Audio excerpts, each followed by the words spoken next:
I'm here with you. We're going to talk about stuff here today. We have a guest during the first hour. We're going to talk about war. Is it ever justified? Did we have one of those justified wars recently? Are we cleaning up the aftermath of one, or that was justified, or did we blow it? Is there a way to organize our thoughts about trying to figure out these things? We're going to talk with a fellow who has spent a great deal of time thinking about it. Dr. Greg Bahnsen is going to be on the line here in just a moment, talking about at least a Christian view of war. Is there such a thing? Does anybody give a rip?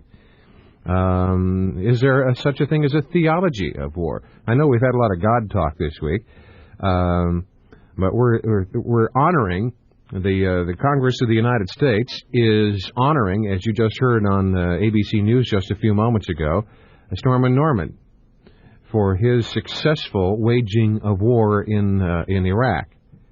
Let's stop and think about this question here for a second. We intervened in Panama. Did we make anything any better over there? Did we intervened in Vietnam? Did we really make it any better over there? We've just finished, or in the process of continuing to intervene in Iraq and Kuwait. Did we really make it any better over there? We have to think about these things if we are to figure out what we're going to do in the future when these issues arise. Later, we're going to talk with Dave Stanley from Iowans for Tax Relief. He says the legislature of the state of Iowa is about ready to expire, and it hasn't dealt with the taxpayers fairly. We're going to talk about that for a while. Then we'll have some open topic time during the next hour. Well, is war ever justified? Dr. Greg Bahnsen is here. How shall we describe you, Dr. Bahnsen? Well, I'm a minister of the gospel, Presbyterian by denomination, and currently scholar in residence at the Southern California Center for Christian Studies, where we do a lot of work in publishing and lecturing and debating. Okay, debating on what kinds of things? Well, we debate the question of God's existence and the truth of the Christian faith. We debate ethical issues, Christians' involvement in the world, socio-political matters. And so both in apologetics and in ethics, we try to defend the Christian worldview and show its advantages and superiority to its alternatives. If I were to ask you the question just this way, in fact, I'm going to. Well, was the most recent war in the Middle East justified? Was Operation Just Cause indeed a just cause? Well, obviously, when you ask the question looking for a yes or no answer, and there has to be a yes or no answer because I don't think we live in a world of relativism, but it's going to be subject to misunderstanding if there isn't something by way of a lead-in explanation of what a just war is and then how that would be applied. Is there such a thing? I believe there is such a thing as a just war. From the standpoint of biblical revelation, though we know war stems from the sinful desires of men, and therefore war is always a spiritual failure for us as human beings, nevertheless, in a fallen world where we have to deal with that sinful nature of man, there are going to be occasions where war is the appropriate response to aggression. So you're not a pacifist? Not at all. I think that though the ideals of the pacifist are correct ideals, and the things that we as Christians should be striving for, we will not accomplish that by simply laying down our arms and pretending the world isn't a fallen place with aggressive individuals that will violently take advantage of the innocent. Saddam Hussein took advantage, I don't know about the innocent, but he took advantage certainly of the Kuwaitis. He's a Hitler-esque figure capable of all kinds of atrocities. Certainly, you must agree that bringing a tyrannical, lawless individual like him to bay is a noble cause, right? Well, he's been described as the butcher of Baghdad, and though there's obviously rhetorical force to that, I think there's moral force to it as well. He is a man that deserves to be driven from power and to be brought to justice for his crimes against his own people and other peoples of the world as well. So I guess there's in the no answer, question about him being an evil man, and there's no question about it being good that he be brought down. The real question is, what is the just and morally appropriate way for that to take place? All right. I'll bite. What is the just and moral way to bring his regime to an end? Okay, well, the question, because we asked whether this was a just war, meaning was it just for us as the United States to intervene, the real question is going to become, has God granted to us the United States of America the right to police the world. As wrong as Saddam Hussein is, and as ideal as it would be for him to be driven from power, the real question is whether we have been authorized by God to expend the lives and money, property of our citizens in order to accomplish that noble end. And I don't believe that the Bible warrants that kind of thinking for not only the United States, but for any other nation of the world. The problems of the Middle East have got to be taken care of in the Middle East. Our intervention, I'm afraid, betrays something of a messianic complex and way of thinking for us as Americans that, we've got the right answers and therefore we have the right to go anywhere in the world and to impose those answers. Now, that isn't to say that I disagree with the goal of having this man driven from power, but I certainly disagree with the idea that our children and our money should be used to do that. Well, what about these guys? Maybe in the way the Bible discusses. Well, these guys are our neighbors, right? We're supposed to take care of our neighbors. We're supposed to love our neighbors, right? Wrong. That is an analogy which is inappropriate. We are to take care of our neighbors. The Bible teaches that, but it would be a grave mistake to transfer what the Bible teaches about interpersonal relations to international relations. To treat nations as neighbors with one another in the same way that your next-door neighbor and you are neighbors would be not only a monumental conceptual mistake, but it will lead to ethical mischief all over the place. It's also the truth. Husbands and wives are supposed to love each other and to have sexual relations with each other, but no one in their right mind tries to transfer that analogy to international affairs. Jesus told us that when we're dealing with individuals and we can avoid provocation and walk away from a fight, that we're obligated to do that. We're to turn the other cheek. He was not giving instructions for international relations when he said that. So it is true that we are to take care of our neighbors, person on person, but there is no instruction in the Bible that says that we are, as a nation, obligated to expend human life, to spill human blood, to spend the money and resources of a nation to take care of the internal affairs or even the external affairs of another nation. All right, hang on to this. Dr. Greg Bahnsen is here. He is a theologian who is trying to help us think about the nature of war. When and if it is a just cause, when is it appropriate to intervene? He's not a pacifist. Yeah, but he's taken us in directions that maybe you didn't expect to. So, we're trying to figure all this out. Plus, if you'd like to join the conversation, here's where, 284-1040. It's 21 after 9 on 1040 WHO Radio. Michelson here with you as Dr. Greg Bahnsen is here, and he is a theologian who is talking about war. Under what circumstances is war justified? A brief question, Doc, before we go to our phone callers, okay? Okay. You were saying, all right, we can't use the rules that were given for interpersonal relationships to extend them to international relations. That's a mistake. That's right. All right, how about this, then? The United States signed a treaty with the United Nations, which it sort of obligates us to use the United Nations as a legitimate international force for peace. And everybody acknowledges, well, that's a noble cause. And you said earlier that peace is a noble cause. Right. All right. We agreed, and the United Nations voted to use force over there and to get the Iraqis out of Kuwait and authorize the United States to go to war. Our own elected representatives of the United States tacitly accepted that jurisdiction when it agreed to ratify that UN vote. Therefore, we were dealing with this issue through rule of law, through our elected representatives for the cause of peace. That validated our jurisdiction, that put the good seal of housekeeping on our tactics.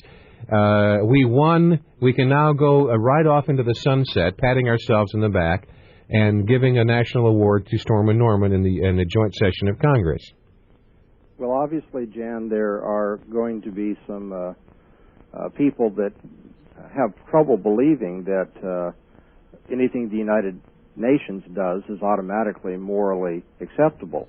I find it more than just a little bit ironic that many of the socio-political conservatives in this country who have for years railed upon the United Nations for its liberalism and for its interventionism and for principles that they don't agree with, are now all of a sudden willing to use appeal to the United Nations to sanction what they wanted to do in Iraq. When we, as the United States, intervened in Panama and the United Nations condemned that, we thumbed our nose at the United Nations and said, too bad. We believed that it was morally right, and we did it. Now that we have the United Nations behind us in this particular skirmish in Iraq, then we're very happy to appeal to that as our moral justification.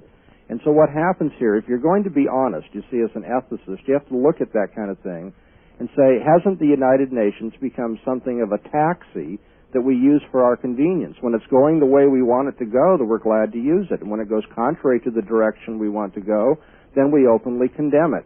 And so I don't believe that it shows integrity for us to believe that the United Nations is really what we think morally justifies intervention anywhere in the world. Because as a matter of fact, we intervene and don't intervene according to our own desires and according to our own way of thinking, regardless of the United Nations. And then there's the second issue, and that is, even if we totally submitted to the United Nations every time it made a decision, does the United Nations itself carry the moral authority to authorize warfare? Does it have genuine political jurisdiction anywhere in this world? Or is it a voluntary organization whose advice can be taken or not taken and that sort of thing? I don't believe that we can use the United Nations in a way that's analogous to, say, the Congress of the United States. It's one thing for us to say we have elected officials who make a decision and they have the authority, the political authority to do that, and we submit to them. It's another thing to transfer that by analogy to the United Nations. The United Nations is not a ruling body in this country, and consequently the appeal to the United Nations is not only, in some senses, hypocritical on our part, but even where the United Nations agrees with us, it can only agree with us if you're going to do this from a moral standpoint. It can only agree with us and therefore give us some kind of sanction in what we're doing, if what we're doing is right. Well, all right. Let's take it from the nationalistic approach here briefly. Okay. He was a Hitlerist figure, threatening to lock up and control the oil wealth that to which Americans and the Western industrial might depends. And the guy was unstable. He was a threat to the existence of Israel. Still is, and created great acts of nastiness with the threat of chemical, biological, and nuclear capacity. It was in the United Nations, in the United States' best interest to pull the plug on this jerk. It is not the United States' right to pull the plug on this jerk until this jerk becomes a direct and immediate threat to us. That is, just war is defensive in its purposes. And when we are at the point of defending our own citizens, of course we have the right to intervene. In an international economy, an attack on an international resource is an attack on the United States. No, I don't believe that thinking can be accepted as cogent. Anytime somebody does something in the international economic market that is going to put a hardship on the United States, you would then be justified in going to war against that person. And of course, from a Christian standpoint, there's no way we can justify that way of thinking. To think that because my economic well-being is going to be adversely affected by what's happening, say, in the Japanese stock market, that therefore we have the right to intervene over there. So the short answer is we blew it? I'm afraid that we blew it, although, you talked about Storm and Norman being honored. It's one thing to say that the political administration made an immoral decision to involve us in something that I don't think God would approve for us to be involved in. It's another thing altogether to say that we don't support the troops and the men who are over there. I'm afraid that there's a lot of shallow ethical thinking on the part of those who do oppose the war that leads them to think, I have to oppose the soldiers and the men who are there. I, for one, as you can tell, don't support the political decision to be there. But I'm totally in support of the men who went over and risked their lives and and I think did, from a strategic standpoint, did a fantastic job. I feel a lot better as an American knowing that they're able to do such a good job. It's just I don't believe the Bush administration should have sent them to do it. Dr. Greg Bahnsen is on our line with us right now, and he is telling you what he views as a Christian view of war. And I think we painted all of and chased all the rabbits, didn't we? I think we've touched on most of the rabbit trails that we get down in these discussions. Okay. So with that in mind, folks, we're going to take a short time out and come right to our phone lines. What do you think? Do you agree or disagree? He thinks that from our traditional ethical Christian worldview, we made a mistake getting involved over there. What do you think? Back in just a moment. 9:32 on 1040 WHO Radio. Keith Kirkpatrick is going to join us in about 4 minutes for our farm and market update. Right now, Dr. Greg Bahnsen is on our telephone line right now from California, from the Southern California Center for Christian Studies, and he's telling us about the theology of war. Doc, let's talk to some of our listeners, okay? Good. Yeah, let's begin with John. Good morning. Good morning. I believe it was Jesus was quoted in the Bible as saying there will always be war and rumors of war. Wouldn't it seem if there's a just God, that he would give us some instrument or institution such as the United Nations to fight these battles and to quench the rumors? Well, I think that the Bible teaches us God has given us an agency by which war can be dealt with in this world. And that really needs to be seen in two ways. First of all, God has authorized civil government to protect its citizens, and therefore, even in the outward violent sense of war, God has morally authorized the way of dealing with that, and we can talk more about that. But I think more importantly, as a minister of the gospel, we have to understand that the only way in which we're ultimately going to be able to deal with war is not through the United Nations and other agencies that neglect the spiritual problem of man, but we're going to be able to deal with war by changing the hearts of individuals and teaching them to live at peace with each other. And that's a long, arduous process, and history has seen a lot of ups and downs in it. But we do find in the Christian church that when people come to the Savior, Jesus Christ, that they learn in their growth as Christians to be at peace with each other, and that becomes then a model for other people learning to be at peace with each other, and eventually we would like to believe that's going to put an end to the kind of easy resort to violence that we see in the world, not only in the criminal element of our world, but also in the wars between nations. And so, yes, God would give us a way to put warfare away, and I think he has given us that way. Unfortunately, the United Nations doesn't agree with the way God has given for ending war, and that's why I don't support it. Well, you speak into the future, but I think if you just look at history, this is not the case. There has been terrible turmoil among Christian nations and yes, battles. That's right. That's one of the scandals of Christian history, that so often those who profess the name of the Prince of Peace haven't shown that peace in their own relationships. How would that apply to international relations where you deal with countries that are of a different religious spec? I mean, how would this even apply in a Muslim situation? Well, obviously, the only way we're going to see the Muslim world be at peace within its own borders and also at peace with Israel and at peace with Christian nations is to see the Muslim world converted to the same worldview and religious outlook and ethical standards that we as Christians endorse. But short of that, I mean, you're talking about rule of law then under the same religious assumptions, but short of that, though, until that, what are we going to do in the meantime? Short of that is, apart from missionary work being accomplished, the only thing we can do is to defend our own citizens against outward aggression. And so when the Muslim world is not willing to live at peace with its Christian neighbors, the Christian neighbors have the right to defend themselves. But we do not have the right to wage some kind of holy war of intervention, some kind of crusade to go in there by military might to change their minds or to get them to do their internal affairs in the way that we think is best. So bringing the peace by the sword is not a just cause. No, I think bringing the peace by the sword is not just ironic, it's a contradiction in terms that should be exposed. Mm-hmm. We do not bring peace by the sword. We may be able to... And you don't bring converts by the sword either, right? No, of course not. The only way people are going to change their mind and have a relationship with God and with their neighbor that is different is by having an internal renovation, internal change of heart that only the Holy Spirit can give through the preaching of the gospel. All right, this is Dr. Greg Bahnsen, and theologians are paid to talk that way, and he's talking to us about a view of war here, and he says we probably blew it when we took our armies and went east with them.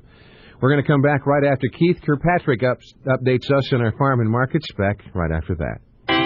Well, the Oric folks have announced a brand new sale for this month. It's called their Spring Cleaning 2-for-1 sale, and the best sale to come around from Oric in a long time. Anybody in need of the famous 8-pound Oric XL upright that they've always wanted can save up to $220 right now. Take advantage of this sale if you can. First, choose your Oric XL upright model, then add your choice, the Super Buster B attachment vac or the all-new Oric Power Brush hand vac and spot cleaner or the Oric Dual Power broom vacuum. All the combinations are specially priced to sell now. So see the selection that your authorized Oric dealer has to offer and ask about their no-risk shopping policy. In Marshalltown, your authorized Oric dealer is 13th Street Vacuum. In Ames, your authorized Oric dealer is Ames Sewing and Vacuum, or call 1-800-328-9430 for the Oric dealer nearest you. To our phone lines here. The fella is Dr. Greg Bahnsen. By the way, he has an interesting tape series, a 3-tape series of 3 lectures on this subject, and along with a study guide that I have found extremely useful. I'll tell you more about where you can get that in a little bit. But right now, Doc, let's talk to some of our listeners, okay? And let's go to Steve. Good morning. Yes, I have a question for Dr. Bahnsen about his just war theory. First of all, I agree with his analysis of the Persian Gulf War. But I would like to ask him this question.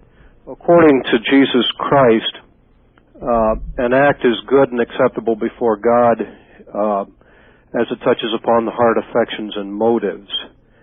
And I'm wondering how you can formulate a just war theory when the leaders of our nation may not be Christians, their motives for war do not reflect critical biblical thinking nor justification.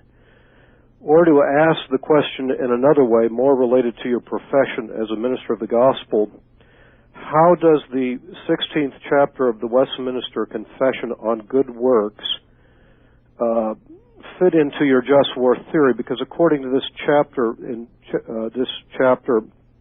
paragraph 7, a work to be good and acceptable before God must proceed from a heart purified by faith, done in a right manner according to the Word of God, and done to the right end, the glory of God.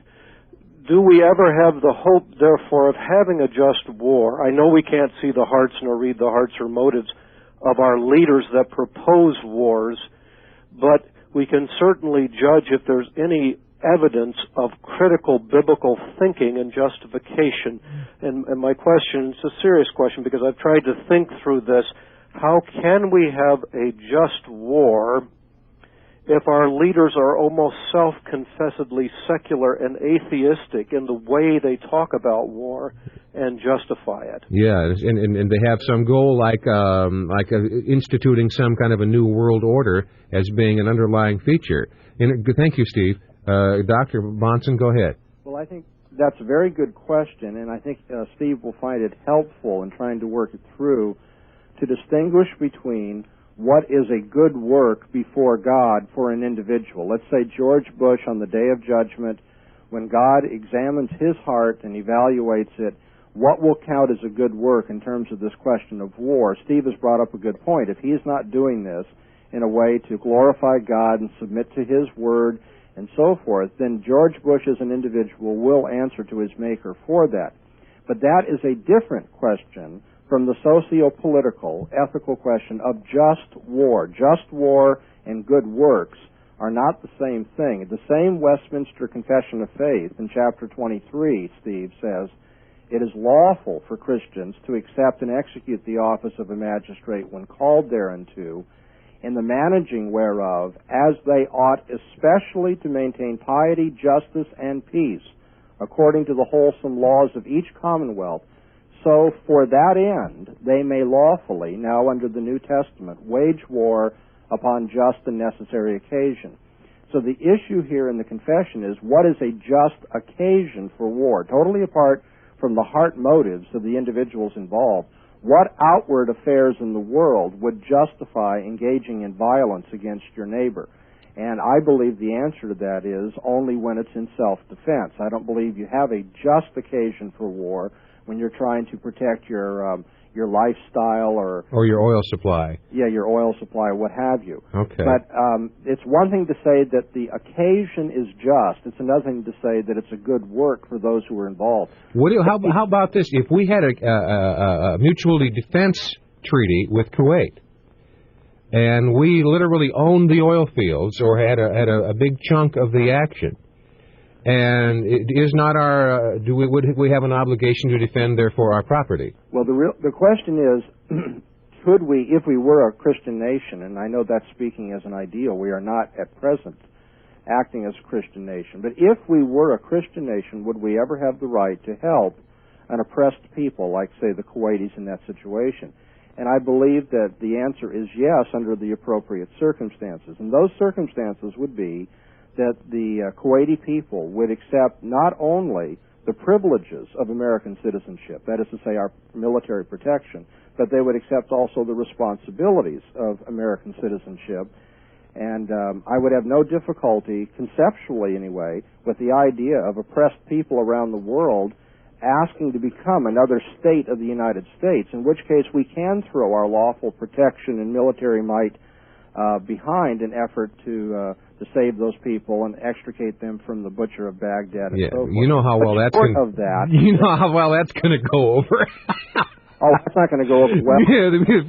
Kuwait being our 51st state. Well, they wouldn't wish to do that either. Yes, and that points out, again, part of the moral hypocrisy of our being involved there, that what these people want are the protections of citizenship without the responsibilities. And I think that is, it's wrong for any individual. Not only that, we were precluded from even having Christmas celebrations and exercising our own faith as far as individual soldiers is concerned while on foreign soil. Yeah, well, obviously that offends me as a minister of the gospel. Now, I realize that a large number of the soldiers there don't have any genuine religious interest in Christianity, but for the sake of those who are there, if the Kuwaitis or if the Saudis want a Christian nation, or at least a nation that has its Christian tradition and people who are Christians to come over and to protect them, I think it's totally wrong morally for them to interfere with our pursuing our own religious ritual and our own religious conviction. Doc, I need to take a time out here. We're going to take a short time out. Dr. Greg Bahnsen is on the line. I know this maybe is the most unusual conversation regarding war that you've ever heard. But if we use the term Operation Just Cause, what does that mean? Well, this fellow has tried to figure it out, and he said, weren't a just cause at all. Back in a sec. It's 5 before the top of the hour on 1040 WHO Radio. A lot of you have questions. This is really one of the more unusual conversations we've had recently. Dr. Greg Bahnsen is here, and he says, as a theologian, he says our most recent endeavor and incursion into the Middle East was not justified, at least from his theological background. His name is Dr. Greg Bahnsen. By the way, if you would like to get this tape series or get more information about any of the books that he's written, here's the number to call. It's 916-268-3914. 916-268-3914. Doc, let's talk to some more folks, okay? Go ahead. And this is J.E. Good morning. Good morning. What do you think? Well, first of all, just cause wasn't what they called this last military. That goes back to Panama. That's what they called just cause. But I had a question for the doctor. He seems to be, if I understand it, he disagrees with military maneuvers, military intervention in a case where we are not directly in threat ourselves. The problem I see is, does that mean that he also would oppose humanitarian aid to the Kurds or humanitarian aid to Bangladesh or any of that kind of intervention in the internal or external affairs of another country? Good question. What do you think, Doc? Well, I'm not at all against the humanitarian efforts to help the Kurds or to help the people of Bangladesh and so forth, but I am against the government being the source and provider of that charity. Throughout Christian history, Christians have been able to help other people and to help other nations that have gone through disaster and so forth without the government putting its sword behind the efforts. The only problem I have then with intervention of a humanitarian sort is when the government takes it upon itself to enforce it with threats of imprisonment and so forth because people don't pay their taxes and then the tax money is used to do this. I think voluntary organizations like the Christian Church, the Red Cross and so forth have every moral right to offer that when it is desired and acceptable to the people receiving the aid. I'd agree with you, Doc, except for one case. We unleashed the terrible, wretched activity against the Kurds and encouraged them to rise up against Saddam Hussein, causing the carnage, in essence, against the Kurdish population. Don't we, therefore, have a degree of responsibility for bailing them out of activities we encourage them to do in our behalf? Jan, we don't disagree on that at all. When I was answering your caller, I was trying to lay down the more general moral premise that humanitarian aid is morally acceptable when it's done through a voluntary organization and so forth. But now what we have to do, we have a complicated situation where our government has wrongly entered into the internal affairs of two nations. And I agree with you, I think we have encouraged the... my other point is, what about a situation where a country... Jay, if you could speak up for it. Hang on, Doc. Finish your point, Jay. We were asked by more than one country to come in and assist, and do we then look at them and say, well, I'm sorry, we don't get involved? All right, all right. Doc, what do you think? We were invited by numbers of nations to get involved, and we all sort of agreed to do it. Yeah, and prostitutes invite their Johns to get involved too, and that doesn't make it morally right. The fact that the Kuwaitis may have wanted us there, and I say may because there are questions about that too, the fact that the Saudis may have wanted us there does not mean that God has given to this nation the right. Remember, American lives were lost in that. Praise God, not as many as might have been in previous wars, but the fact is we lost lives, we lost a great deal of money, which we are all paying for. And the question is, has God authorized this nation to use the money and the blood of its citizens to engage in that kind of crusade? All right, hang on to that. We're going to come back. Thank you for your call there, J.E. Those of you on the line, if you can stay put, do so. I've asked my guests to stay with us a bit longer. 9 minutes after 10 on 1040 WHO Radio. We'll have some open topic time coming up shortly. But before we do anything else, let's continue briefly our conversation we began during the last hour with Dr. Greg Bahnsen. He is a theologian, written many, many books, and he also has a tape series on this question on the Christian view of war. Now, that might not be an important question to you, but if you use questions like a just cause or a just war theory, as our president has done and as our Congress has asserted, and as the theologians have debated, it's an open question, is it not? And theologians for thousands of years have discussed this subject, and most recently, Dr. Bahnsen's tape series, 3 tapes in this one. It's a lecture. It's really interesting. It's called The Christian View of War. You can get it by calling 916-268-3914 and find out about some of the books as well. All right. Doc, let's talk to some more of our listeners, okay? Good. Well, for those folks who are just joining us, I know this is an impossible task. Can we summarize what your basic position is in a short period of time? Yes, I think so. Basically, from a Christian viewpoint, we see war coming about in the world because of the greed and the selfishness of men. And war is one of the things that arises from sinful lust and desire. But also, war is used by civil governments as a way of defending their own citizens. And I think God has authorized that in His holy word.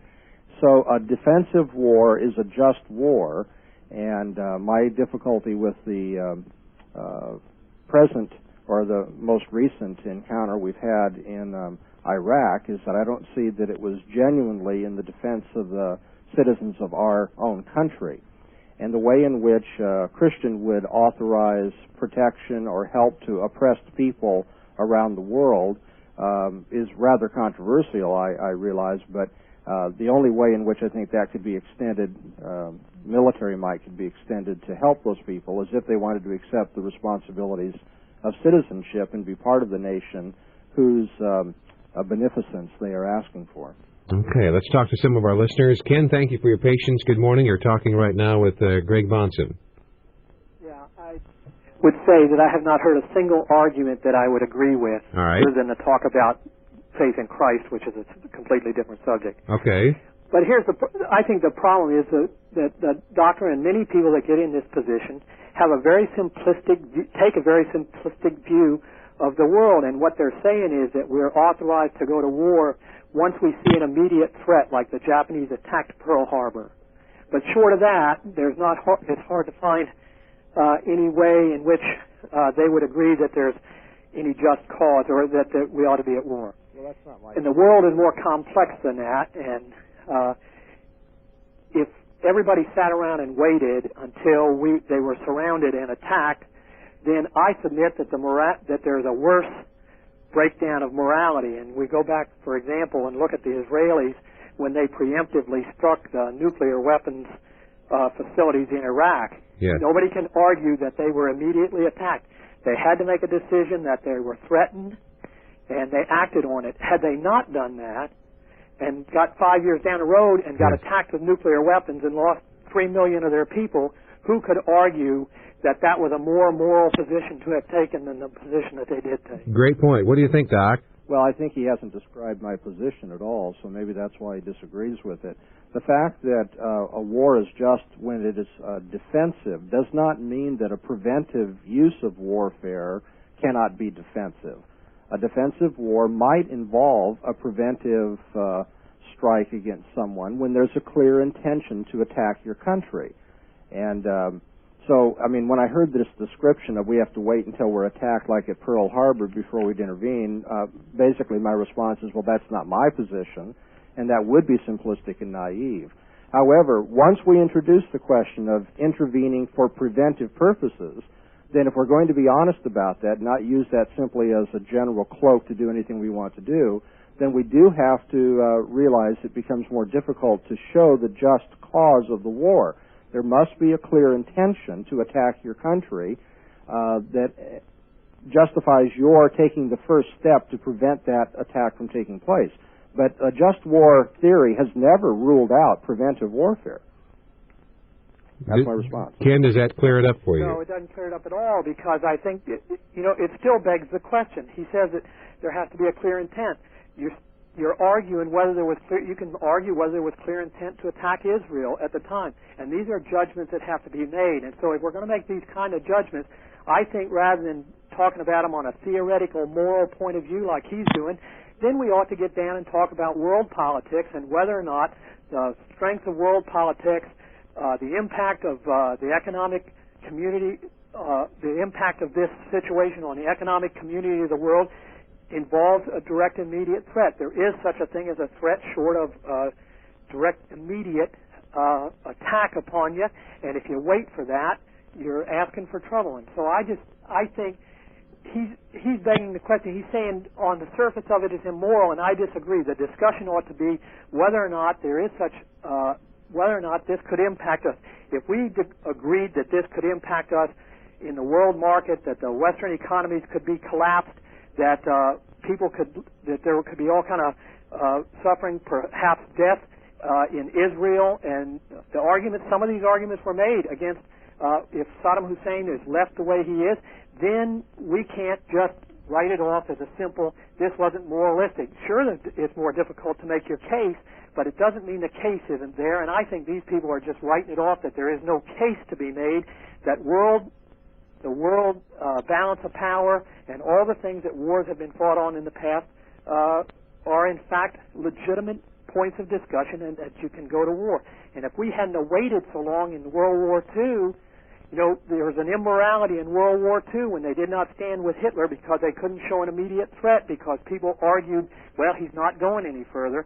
And then we lost how many millions of people in this world, and I contend that there is a immorality in not recognizing that the world is a fallen place, that it is a dangerous place, and that we've got to talk about it in deeper terms than just whether or not we can justify that there is so clear an immediate threat that we could go to war. Well, Jan, I think... Hang on, Ken. Doc, what do you think? Well, I think your caller may want to go back to his logic books and look up what begging the question is. I'm not begging any question. Basically, the caller is arguing that I don't like the question that you're raising. That is, I don't want it to have to be something where there's a clear intention that justifies going to war. I don't want it to have to be a moral matter because that's just too simplistic, and with the world, the situation being what it is, then on and on and on these details, we have to get involved and so forth.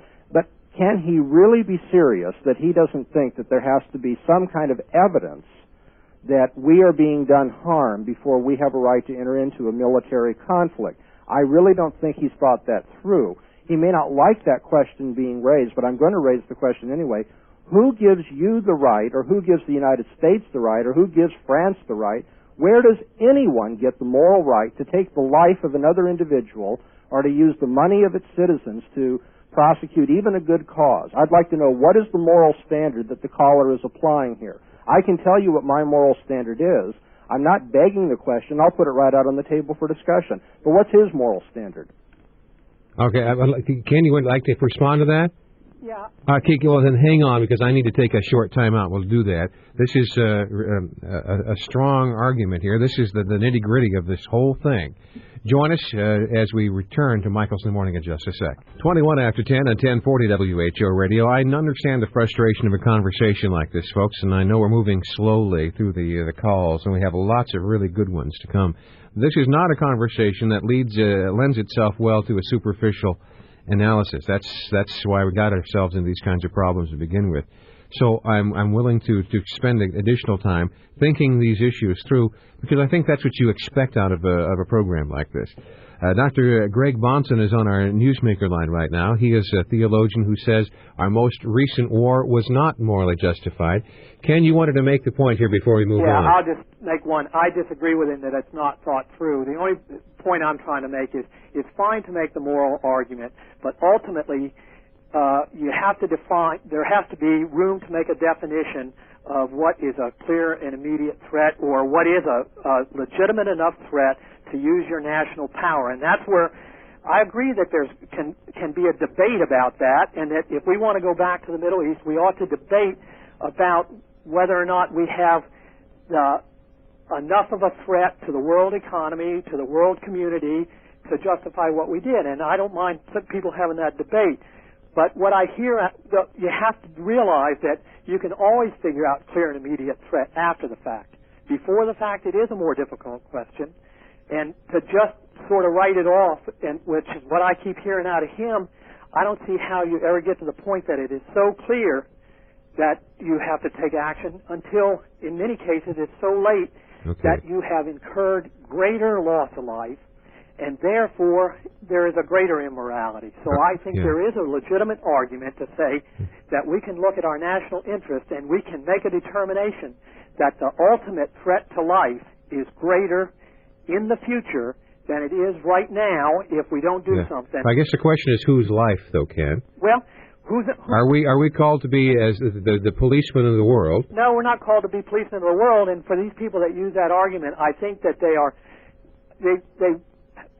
bang on conservatives for using the United Nations. I don't think that there is a hypocrisy there. I think the only reason that some conservatives are appealing to the argument about the United Nations is that it's a question of jurisdiction. People say we don't have to be policemen of the world, and I think conservatives are only making the point that we were not being just policemen of the world, that the world community in this case was united. Certainly we don't act in concert all the time with the United Nations. We act in our own interest as we should. Okay, Ken. Not submitting to them for rule. Okay, thank you, Ken. I appreciate the addition. Respond, Doc, if you'd like, any way you would. Basically, when the caller says that it would be impossible to show a clear intention to to attack our nation, given what I've said. I'm sitting here mystified because I don't think I have said anything on the program today to give him any idea of what my views on that matter are, and I'd be glad to come lecture on it. But as a matter of fact, and I'm certain my views could be improved on, but I've given a lot of thought to that as to what would constitute a clear intention to attack your country and so forth. And so I just want to assure him as we end this conversation that I don't have that kind of simplistic understanding. I mean, if let me just give you a way out scenario to show that point. If Canada were to have nuclear arms, and Canada were to say, you know, in 3 weeks we're going to use these on the United States, because we are sick and tired of having to be, you know, living in your shadow and so forth, that would obviously constitute a clear intention to attack us, and I wouldn't have any problem with our protecting ourselves against that stated intention to attack us. And now, in world politics, it's much more subtle than that, and people with fine minds need to talk about that, and I think your caller hopefully would agree that we should talk about that. My problem is that you can't believe that it's just to go to war without talking about that and seeing that the facts warrant your intervention or the protecting of yourself. If you say we throw out the whole question of proving clear intention, basically you've come back to a warlord society where everybody can beat up on everybody else just because they think it's right. Because they say, well, we thought you were going to attack us. I mean, if I treated my next-door neighbor that way, if I went over right now and punched him in the nose, and when the police came, I said, well, because I thought he was going to do that to me tonight. And the police said, well, why'd you think that? And I say, well, now you're being simplistic, making me ask those questions. We'd all laugh that to scorn, and we should. We have to ask those tough questions, and we have to do the best we can to find the facts. But we certainly don't want to take the view that it's all right to go to war on the presumption that somebody's going to do something bad to us. A brief timeout, and we'll come back for our last segment here with Dr. Greg Bahnsen. Hawkeye. Water hooked on phonics and learn to read. I did. Call 1-800-ABCDEFG. 29 after 10 on 1040 WHO Radio. During the next hour, Dave Stanley from Iowans for Tax Relief is going to join us. And after Keith Kirkpatrick updates us in Farm and Markets, we're going to have some open topic time. But right now, for the next 5 minutes or so, we're going to take as many calls as we can for our guest, Dr. Greg Bahnsen, who is a theologian who is trying to help us think through just war theory. Doc, let's talk to some more folks, okay? Go ahead. And this is Jerry. Good morning. Good morning. Something that's been ignored so far, I believe, is the historical position and interpretation of the early Christian church during the first 300 years of Christianity. And my study of this early history has pretty much shown that they rejected war totally. They preferred death to participation in war, the early Christians. And that then in the 4th century, when the Emperor Constantine took over and talked the Christians into starting to fight, they invented this just war theory. But even that, in that just war theory, they stated that you couldn't kill civilians. Well, modern war just ignores that. Yeah. And, Doctor, would you agree with me that this total change of Christianity in the 4th century from total rejection of war and preference of death to it to this so-called just war theory that's ended up in crusades and slaughter of Christians slaughtering each other against Jesus' command to love one another, and that these 2 world wars we've had, and now and even the rise of Islam can be attributed to the failure of the church to teach what Jesus taught and to teach the whole world these things. Interesting question. What do you think, Doc? Well, I don't agree with the reading of early Christian history that has been given by the caller. I don't think that the opposition of the early church fathers to war was the total opposition that has been portrayed as being. There was a great deal of conscientious objection to war among early Christian fathers because of the pagan and idolatrous involvement that Christians would be involved in if they went to war and participated in the Roman army and so forth. And, of course, many of the causes of warfare they thought would be unjust as well. So I don't think that the early history of the church is quite as black and white as it's been portrayed. But more importantly, we can debate the facts of history later. More importantly, I think the standard that we have to apply in moral questions is not the history of the church, be it early or medieval or reformational. The standard that we apply is going to be the teaching of Scripture itself. Are there rules to war? Yes, the Bible gives us, rules for warfare. In the Old Testament, in Deuteronomy chapter 7, Deuteronomy 20, for instance, we have God laying down the requirements for prosecuting a just war. And, of course, we have to exclude from that the holy war, aggressive war that was authorized by God, because that doesn't apply to our situation. But even apart from that, the Bible tells us that there are rules of war, and one of them is precisely what your caller has given, is that we must be careful of civilians in a time of war. The means that are employed, the violence that is inflicted at a time of war, must be discriminate as well as proportionate. We mustn't use more violence than is called for, but the violence that is called for must be applied discriminately so that the civilians are not suffering in any way that is not absolutely necessary to the conflict. Now, in our modern world, we obviously have the problem that someone like Saddam Hussein and others will actually quarter civilians in places where we would have to engage in warfare in order to prosecute our cause, and they do that because they know we have a conscience and we don't believe in killing civilians and so forth. And when that happens, it's one of the sad necessities of war that civilians are going to die. But from a Christian standpoint, we don't believe in unnecessarily killing civilians just because it's a time of war. We believe that there are restraints God puts on us even when it's right for us to go to war. This is Carl. If we hurry, Carl, we can get your comments. Okay. The world wars have been talked about a little bit, so I'll pass on my comments on those. But in the Revolutionary War, we fought a war of independence. I really appreciate your reasoning in the way that you're defending you're equating a just war primarily with self-defense, but does a colony that is feeling oppressed, although not under direct military threat as long as they behave themselves, do they have any kind of right of self-determination? All right, great question. Oh.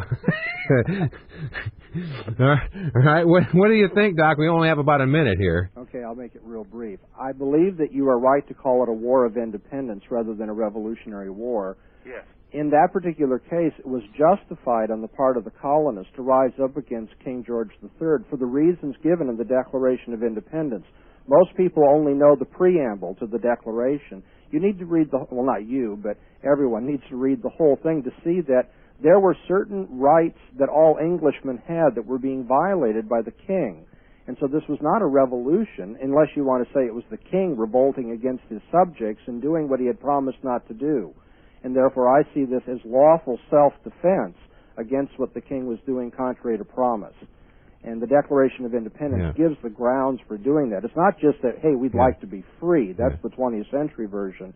If you go back and actually look at the documents, you'll see that they were prosecuting a lawsuit against the King of England. Who broke the contract, who violated his own contract. That's exactly right. He said, hey, the king broke the contract, we're no longer under it. That's right. And that, by the way, was understood by Englishmen, and that if your ruler does not live up to his end of the bargain, as it were, then you're not under obligation to him. Thank you. Excellent question here.